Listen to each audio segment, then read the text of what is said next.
Hello po muli. Our topic, shortfalls. Duan Mai.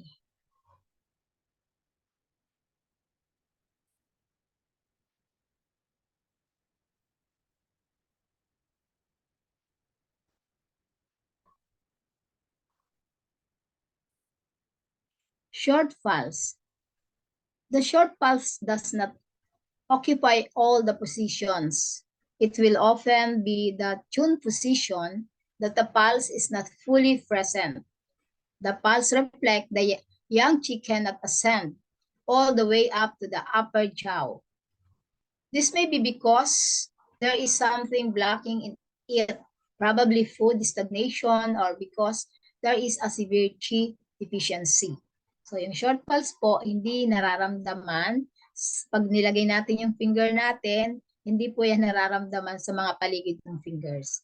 So short pulse, pattern of imbalance, kung mayroon pong chi stagnation or food stagnation, hindi ma-digest ng maayos yung food kaya nag-stagnate or may chi deficiency. So ang typical combination po nito, short and without strength. So tandaan po natin pag without strength, may deficiency, kaya chi deficiency. Short and forceful, stagnation po ito. Short, forceful, and rapid. Alam natin pag rapid tiyak may heat. Stagnation condition that is generating heat.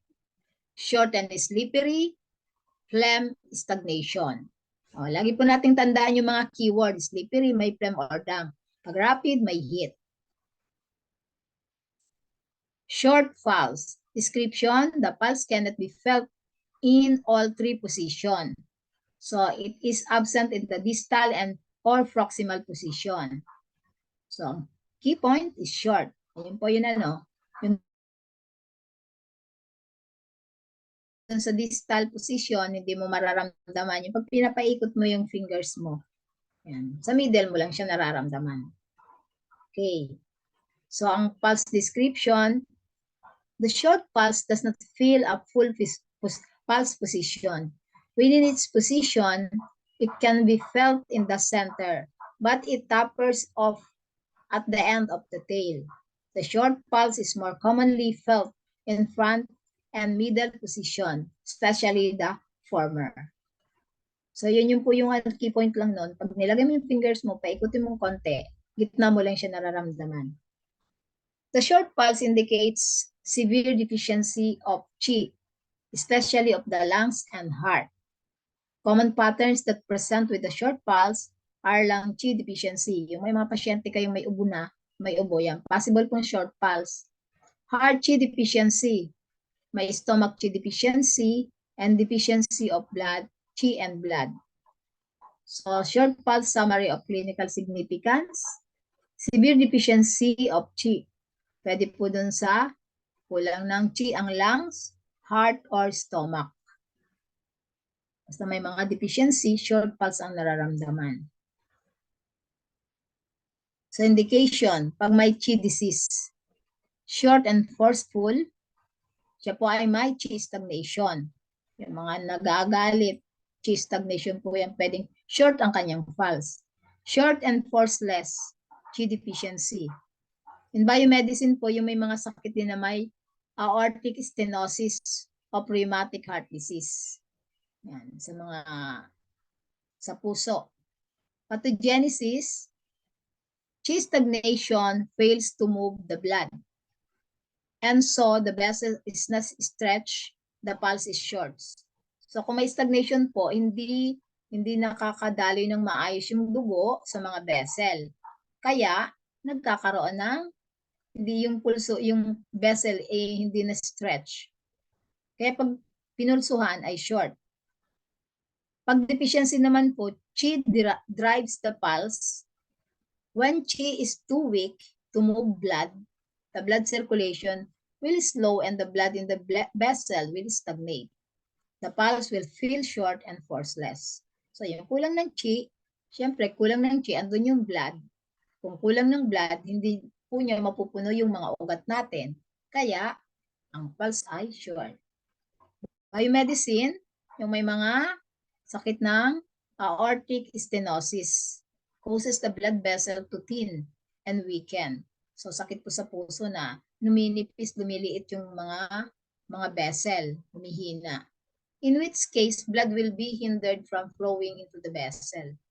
Yan, hindi makadaloy ng maayos, hindi makapunta sa mga vessel.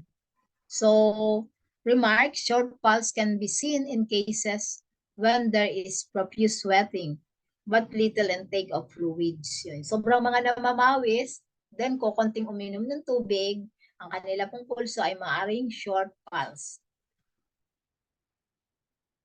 So, combination, short floating, indicates po ito ng lung qi deficiency. Short choppy denotes heart qi deficiency. Tanda natin yung choppy, yung paputol-putol na pintig. Short rapid indicates severe heat, blood deficiency with empty heat.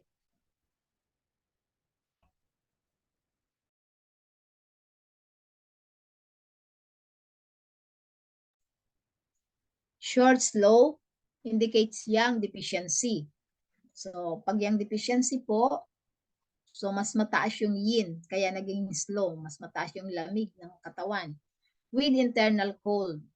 Short deep indicates accumulation in the interior with spleen deficiency.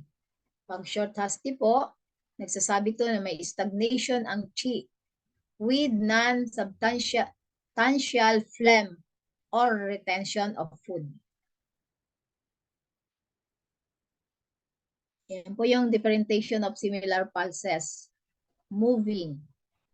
Yung moving pulse is short, shaped like a bean, rapid and gives the impression of vibrating rather than pulsating. Yan po. Nagbabibrate daw po yung moving pulse. Ang short pulse naman shares with the moving pulse only the characteristic of being short. So pareho siya halos, kaya lang ang sa short, yon hindi mo mararamdaman sa lahat ng level. Yung nga, pag nilagay natin yung fingers natin, ay hindi natin naramdaman sa mga gilid. So moving pulse, description, the pulse is rapid and slippery. At the middle portion, the pulsation is forceful. So traditional description po, like a bean bouncing in the vessel with well-defined feet but without head or tail. So key points, shape is short and round, slippery and rapid, forceful in the middle position.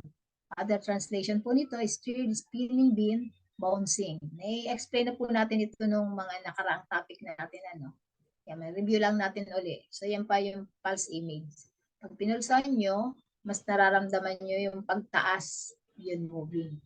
Then, ang pulse quality po ay short. Mararamdaman lang ninyo dun sa gitna ng inyong fingers. Yan po yung kanyang partial shape. Mas yung pagtaas, pagpintig pataas ang nararamdaman. So, indication po nito, kung may pain at may fright. So, the moving pulse is a sign of struggle between yin and yang. Yung yin and yang ng katawan natin po naglalaban. So, pathogenesis, qi and blood stagnation causes pain. Yin and yang fight and cause a disharmony of the ascending and descending of the qi and blood. The pulse follow this violent up and down movement. Yan, naglalaban po yung yin and yang ng katawan. So kung may fright naman po or mayroong emotional shock, ang qi po ay nadidisturb. Dahil yung qi, andun yung blood. So there is disturbance and confusion. So this leads to the pushing outward of the qi and blood, leading to the moving pulse. So remarks po, the moving pulse can be seen in pregnant women in their first trimester, at which time this is considered a normal pulse. So tandaan po natin, doon sa mga buntis, pwede po ito maging normal kung walang kasamang ibang pathogenic factors. So ayan po yung ating pulse image. So ang empty pulse is soft, relatively floating, and like the short pulse, yung empty dot at saka yung short, So, nagsasabi to ng indicate Qi deficiency. The short pulse is neither soft or nor floating.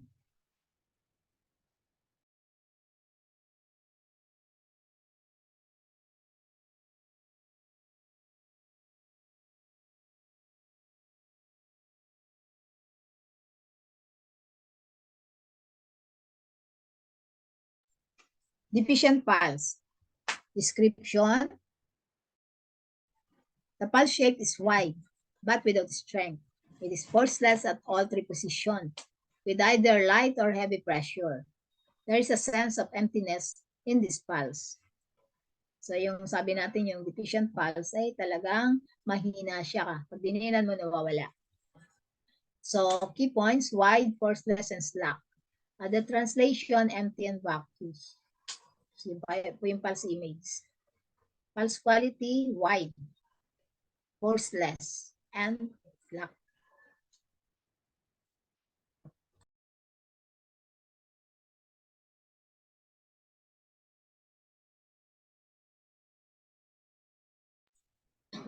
So indication po, deficiency syndrome po yan, pag deficient pulse. Floating deficient, kakulangan po ng Qi. Submerged deficient, internal deficiency po yan. Choppy deficient, tandaan natin pag choppy, kakulangan ng dugo, blood deficiency. Rapid deficient, yin deficiency. Slow deficient, yang deficiency. Pathogenesis, if yang and qi are deficient, the pulse will be forceless. If yin and blood are deficient, the vessels will not fill up. So any deficiency, yin, yang, qi, blood, may lead to a deficient pulse. So remarks, the deficient pulse may be at any position or depth. It may also be rapid or slow. The deficient pulse is also group of pulses. So itong deficient po ay mas marami pang categorized na deficient pulse.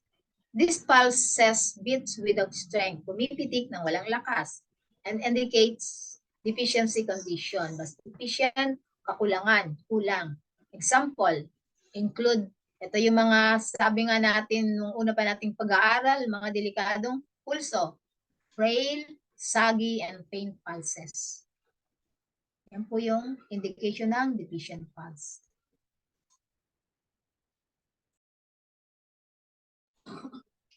Next is weak. The weak pulse is soft and can be felt only at the middle, deep levels. But it is not short. The short pulse can be felt at all levels. Nakita natin yung pagkakaiba, no?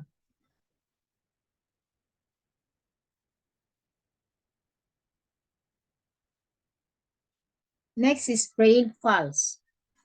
Description, the pulse is forceless, deep and thin, and manipis. Kasi hindi mo mararamdaman. It can only be felt on the deep depth by pressing. If the more pressure is applied, the pulse is lost. Dininan mo, lalo, nawawala na. So key points, deep, thin, and forceless. Other translation, weak.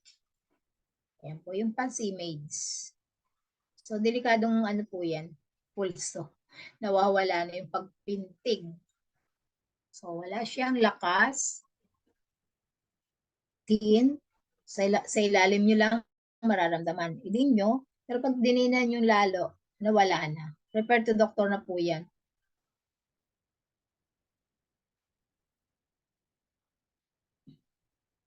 So indication, yin-yang qi or blood deficiency syndrome.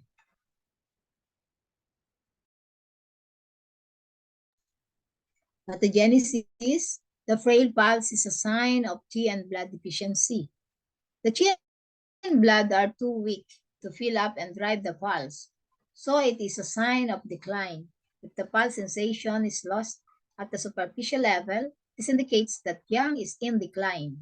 So, bagsak na rin po yung yang ng katawan. If heavy pressure causes the pulse to be lost, so it indicates an exhaustion of yin. Pag diininan mo at lalo kang walang naramdaman, yin po yung halos wala na rin. In biomedicine, yung may mga severe vomiting, nagkakaroon ng profuse sweating, or blood loss can cause this condition. So, yun po yung frail pulse. Next is hidden. The hidden pulse is very deep and difficult to feel. Yan. Kung naalala po ninyo yung noong pa natin na pinag-aaralan, babalikan lang natin. Mahirap mahanap yung hidden, kailangan mo itiin. But it occupies its normal pulse position. Whereas the short pulse does not feel its pulse position.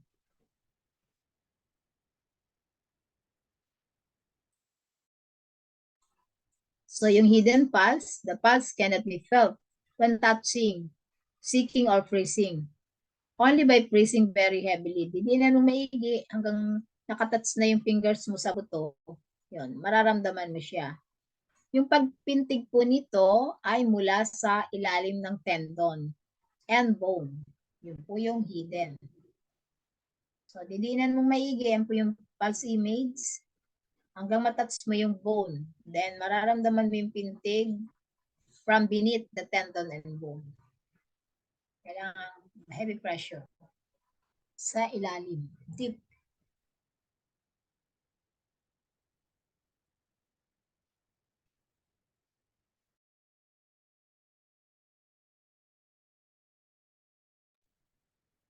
So, indication po nito, yung pathogens po ay obstructing the interior. Syncope yang deficiency.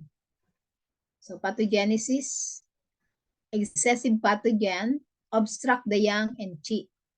The qi and blood cannot flow to the exterior or superficial portion of the body through the vessel. Pag pumapasok po yung mga pathogens ng hinang sakit, binabarahan po niya ang pagdaloy ng qi at saka ng dugo. Kaya hindi nakakarating sa vessels. So, pag sa yang deficiency, ang yang ng katawan ay masyadong mahina to push the qi and blood to flow outward to the exterior of the body. So, sobrang hina nung yang, siya yung nag-uutos kasi para gumalaw yung blood and qi. So, kung mahina po siya, yun, magkakaroon ng hidden pulse. In biomedicine, pag meron pong cardiogenic shock at toxic dysentery, pag mayroong mga profuse hemorrhage and severe pain, so can give rise to the hidden pulse. It is caused by dramatic reduction of blood volume, resulting in the fall of blood pressure. So remarks po, during pregnancy, a woman may have a hidden pulse. Kung wala naman daw pong ibang sign and symptom, so this pulse would not indicate any pathological changes. So ayan po yung pulse comparison. The short pulse is slightly different from the choppy pulse. Short pulse po ay thin and weak with slow. Difficult beat is called pag difficult beats naman po, yun yung choppy pulse. Pag short pulse, thin lang po siya at weak.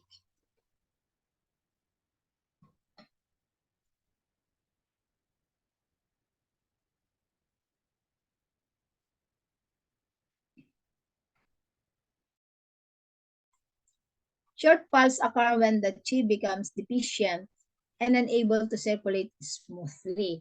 So, yun. Nagsi-short pulse kung hindi sapat yung qi. So, hindi makakasirculate ng maayos yung blood and qi. The lungs rule the qi. So, kung ang lungs po ay deficient at damaged, hindi po niya magagampanan yung circulation, lead the circulation of blood. So, the pulse can become short, weak, and deep. Naalala kasi mahalaga yung role ng ating lungs eh. Siya yung nag-rule sa qi. Kung kidney naman po ang yang ay deficient, so which causes the qi to become obstructed and unable to nourish the 100 Mai, which meet at the lungs. Or phlegm stagnation or food accumulation, nag-obstruct the trachea, will reflect in a pulse with a short and choppy. So, mahalaga po yung role ng dalawang organ natin, ano? Pag nagkakaroon ng choppy pulse, possible na ang may problem is lungs and kidney.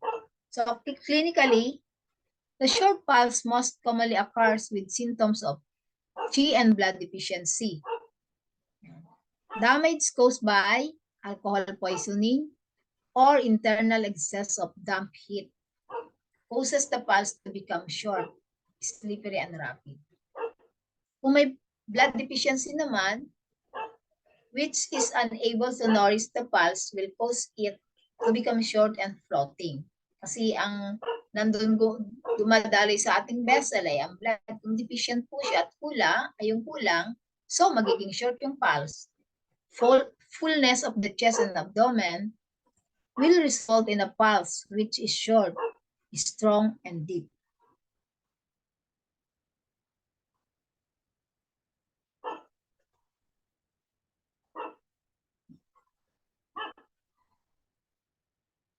So sa guan qi, deficiency of yang qi in the upper part of the body, causing headaches, give a short pulse at the kun position.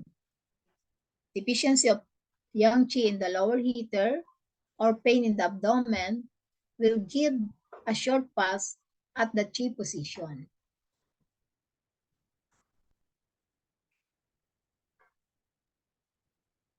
So thank you po for your attention.